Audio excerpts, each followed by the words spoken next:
څه کیسې دي دې خواته وګوره هر جنجالونه دي کیسې دي ترکیش ایرلاینز دی نو درځئ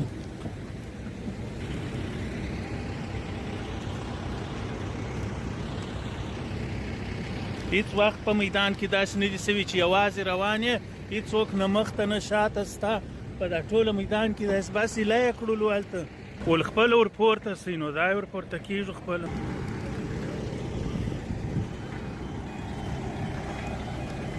بسم الله سبحان الذي سخر لنا هذا وما كنا له مقرنين وإنا إلى ربنا لمنقلبون